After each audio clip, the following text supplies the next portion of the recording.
Have you ever had your Unity frame freeze or experienced a drop in FPS? The most common culprit behind these issues is often rendering. Rendering is one of the most complex processes in the 3D game performance, where the GPU projects 3D mesh verticals onto your 2D screen. So if you're looking for optimization techniques, it's best to start with rendering optimization. Hi, I'm Lisa and welcome to my channel. In today's video, I'm going to walk you through occlusion culling, camera settings, light props, light baking, concept of LOD groups, and imposters. And quick tip before we start, just remember that most optimization techniques often trade off memory usage for reduced computing power. First up is occlusion culling. This technique is fairly simple but very effective. The idea is to create a special map of your objects that holds information about which objects are hidden behind others from different viewing angles. When you run your game, Unity deactivates the objects that the camera doesn't see, improving performance. To enable occlusion culling in Unity, open the occlusion culling window by going to Window, Rendering, Occlusion Culling. Then select the required mesh. If you want to bake occlusion culling for terrain, you should add an occlusion area to it. After that, click the Bake button and check if everything baked correctly by clicking on the Visualization button. In the scene viewport, you'll see parts of environment disappear when the camera doesn't have them in view. If you don't see any changes, make sure that occlusion culling property in camera component is checked. The second occlusion culling property. And keep in mind that occlusion culling works best with static objects, those that don't change position or rotation during gameplay and aren't generated at runtime. Next, let's talk about camera render modes. This isn't exactly a cross-platform tool, since some devices only support certain rendering methods, but it can be useful on PCs. If your scene has too much lighting and you're experienced freezes, a quick fix might be to set the render mode to deferred. However, this isn't the ideal solution for lighting issues, since deferred rendering lacks anti-aliasing protection. So let's dive into the broader topic of lighting. Lighting is a complex aspect in Unity. To optimize performance, Unity uses techniques like light maps, shadow maps, light props, and more. However, as you might guess, baking light for static objects, those marked as static in the inspector, is much easier compared to dynamic ones. This is why light baking differs for static and dynamic objects. First, let's go over how to bake lighting and when I will explain the results of different options. To bake the lighting in your scene, follow these steps. Change your light source mode to either mixed or baked. Mark all objects you want to be baked as static in the inspector. Go to Window, Rendering, Lighting, then navigate to Scene tab. Click New in the Lighting Settings field, which allows you to choose different options for your lighting. The most important part is the lighting mode. The combination of light source mode and the lighting mode of entire project creates unique effects. You can also configure other properties, for example ambient occlusion, adds deeper shadows in the corners. To create light props in your scene, add Object, Light, Light Prop Group. You'll see 4 spheres appear in the scene. Enter Edit mode and add new spheres near shadow, edges and light sources on your surface.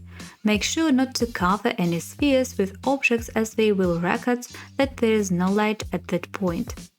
Click on the Generate Lighting button to see the result. After baking, the light map will appear in the mesh component of baked objects. Now let's see the results of different lighting setups. Real-time mode.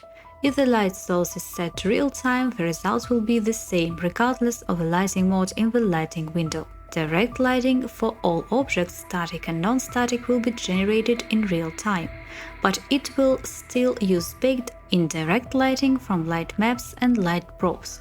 To generate indirect lighting in real time, you can enable the global illumination option. Mixed light with baked indirect mode. Static objects receive both direct lighting and shadows in real time, but reflections and other indirect lighting are baked into light maps.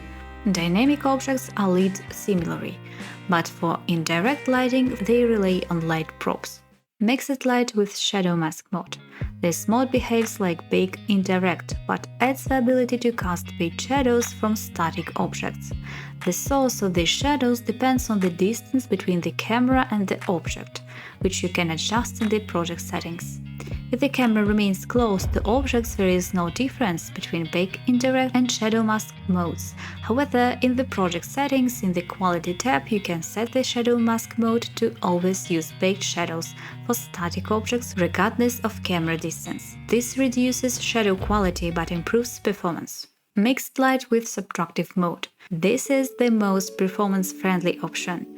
It bakes direct and indirect lighting as well as shadows for static objects, while using light probes to handle lighting for dynamic objects. However, if your light is not the main directional light, it's look like the sun, dynamic objects will lose their shadows. Baked light mode. In this mode, all lighting for static objects is baked, and dynamic objects receive no light from the baked sources. Well, that's all was really hard for me to explain. Moving on, if you go to project settings, you'll see the color space property. The color space is how Unity stores and calculates colors. To be honest, linear space has a much better look, but Karma is less demanding in terms of performance. LOD Groups.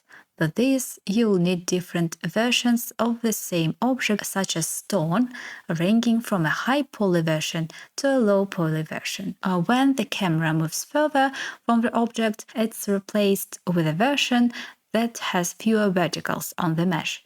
The transition isn't very noticeable, but it has a significant impact on performance. To create low poly models, you can use a blender modifier like a decimate modifier. The great thing about this is that you can keep one armature across all versions of the object, and animation will look seamless. To add a load group, simply apply the load component to the objects you want to change and set up the distance at which each version will be used. But there is more. The most incredible thing about object replacement is that you can replace the object with sprites instead of meshes. This means you can pre-render an image of the object. If the camera is far enough away, there is no visible difference between the real object and its image. This technique is called the Imposter System. The downside of Imposter is that I don't know of any free official packages for it, but the Unity Asset Store has a few paid ones, and you can find a couple of open source in the system on GitHub. Interestingly, Unity has a sort of built-in Imposter system, but there is no official documentation for it. It includes a billboard render, billboard asset, and C3 shader. Yes, you guessed it. The C3 part of Unity Terrain uses that shader to replace itself with sprites. And that's it. If you liked this video, make sure to subscribe for more content like this. See you later!